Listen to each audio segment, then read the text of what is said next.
లోక్సభలో రాహుల్ గాంధీ ప్రసంగంపై పెను దుమారం చెలరేగింది. హిందువులుగా చెప్పుకునేవారు హింసను, ద్వేషాన్ని, అసత్యాలను ప్రచారం చేస్తున్నారని రాహుల్ ఆరోపించారు. ఆయన వ్యాఖ్యలను ప్రధాని నరేంద్ర మోదీ, కేంద్ర హోంమంత్రి అమిత్ షా తప్పుపట్టారు. రాహుల్ క్షమాపణ చెప్పాలని అమిత్ షా డిమాండ్ చేశారు.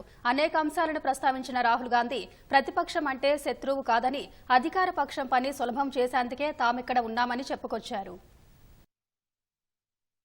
హిందూత్వ అంశంపై లోక్సభలో ప్రతిపక్ష నేత రాహుల్ గాంధీ చేసిన వ్యాఖ్యలు పెను దుమారానికి దారితీశాయి.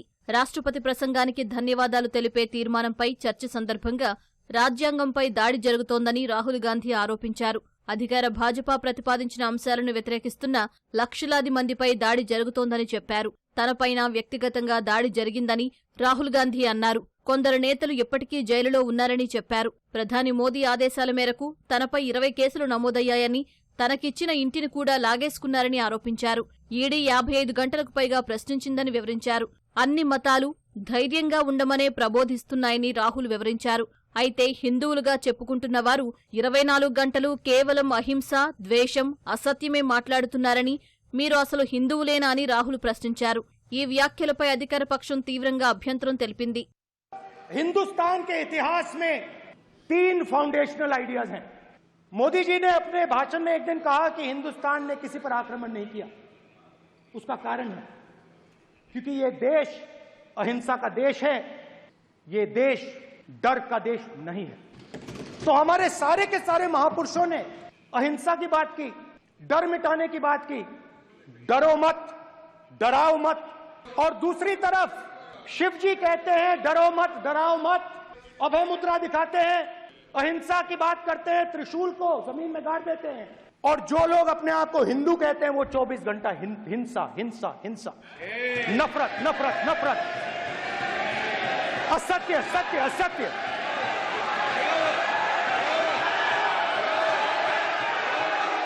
आप हिंदू हो ही नहीं। हिंदू धर्म में साफ लिखा है सत्य के साथ खड़ा होना चाहिए, सत्य से पीछे नहीं हटना चाहिए, सत्य से नहीं डरना चाहिए। अहिंसा हमारा प्रतीक है। अभय मुद्रा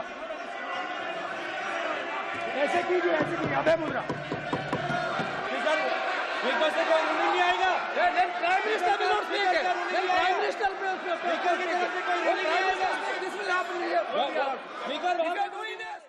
రాహుల్ గాంధీ వ్యాఖ్యలను ప్రధాని నరేంద్ర మోదీ తీవ్రంగా తప్పుబట్టారు.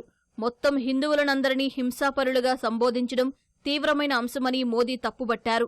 వెంటనే రాహుల్ ఎదురుదాడి చేసే ప్రయత్నం చేశారు. विषय बहुत गंभीर है। पूरे हिंदू समाज को हिंसक कहना ये गंभीर विषय है।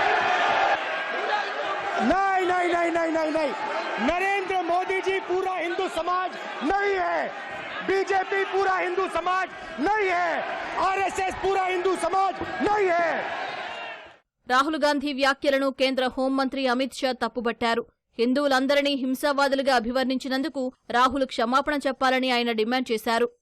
आपके गाइडेंस के बाद भी बार बार तस्वीर बताना, पूरे बीजेपी को हिंसा कर रही है ऐसे कहना, खड़े होकर एक दूसरे के बीच में हस्तधून करना, सारे नियम इनको लागू नहीं होते हैं।